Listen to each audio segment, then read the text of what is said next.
Hello, welcome to Honest Channel Reviews. So, Retro, a Karthik Subraj Pro. ഈ പടം എനിക്ക് okay ഇല്ല എന്ന് പറയുന്നുണ്ട്. ഫസ്റ്റ് ഓഫ് ഓൾ എല്ലാവർക്കും ഈ ഒരു പടം സാറ്റിസ്ഫൈഡ് ആകണമെന്നില്ല. കാരണം ഇപ്പം ഞങ്ങൾ പറയാൻ പോകുന്നത് ഒരു പേഴ്സണൽ ഒപ്പീനിയൻ ആണ്.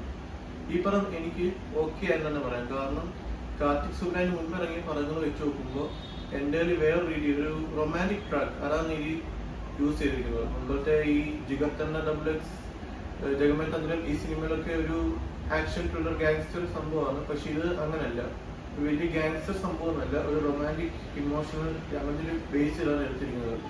പിന്നെ എടുത്തു പറയുന്ന സിനിമാറ്റോഗ്രഫി വർക്കാണ്, കിടിലമായിരുന്നു. പിന്നെ കണ്ടിരിക്കാൻ ഫസ്റ്റ് ഹാഫ് നല്ല രീതിയിൽ തന്നെ പോയി, സെക്കൻഡ് ഹാഫ് നടക്കുമ്പോൾ ഇച്ചിരി ലാഗ് ഫീൽ ചെയ്യും. പിന്നെ അങ്ങോട്ടൊരു ഫൈറ്റ് സീൻ ഒക്കെ തുടങ്ങുമ്പോൾ നല്ല രീതിയിൽ തന്നെ എൻഗേജിങ് ആയി വരുന്നുണ്ട് പടം. പിന്നെ ഈ പടത്തിലെ ബാക്കി ക്യാരക്ടേഴ്സിനെ പറ്റുകയാണെങ്കിൽ ജോജു കിടിലമായിരുന്നു, ഒന്നും പറയില്ല. പിന്നെ ജയറാമേട്ടന് കൊടുത്ത റോള് ജയറാമേട്ടൻ നന്നായി ചെയ്തു. അത്യാവശ്യം കോമഡി ഒക്കെയുള്ള നമുക്കൊരു നല്ല രീതിയിൽ തന്നെ എൻജോയ് ചെയ്ത റോളായിരുന്നു. സൈഡ് റോൾ ഒന്നും കുഴപ്പമില്ല, നല്ല രീതിയിൽ ചെയ്തു.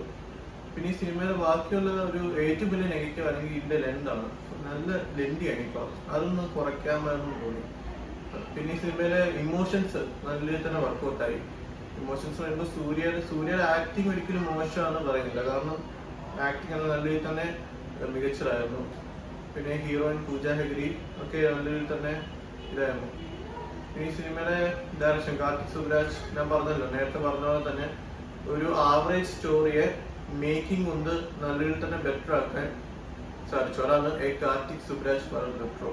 അതുകൊണ്ട് തന്നെ കൂടുതൽ ഒരു എക്സ്പെക്ടേഷൻ ഇല്ലാതെ അദ്ദേഹത്തിന് മുമ്പ് ഇറങ്ങിയ പടങ്ങളിൽ ആ ഒരു വൈബ് ആരെങ്കിലും എക്സ്പെക്ട് ചെയ്ത് പോയാൽ നല്ല രീതിയിൽ തന്നെ ഈ പടം ഡിസപ്പോയിന്റഡ് ആവും.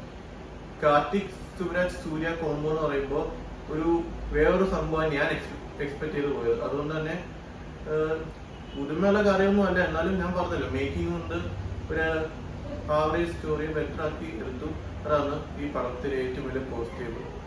സോ ഞാൻ ഇപ്പോഴും പറയുന്നത് എൻ്റെ പേഴ്സണൽ ഒപ്പീനിയൻ ആണ്. അപ്പോൾ പടം കണ്ടവരുണ്ടെങ്കിൽ എൻ്റെ കമന്റ് ബോക്സിൽ വന്ന് റിവ്യൂ ഇടുക. So see you next video.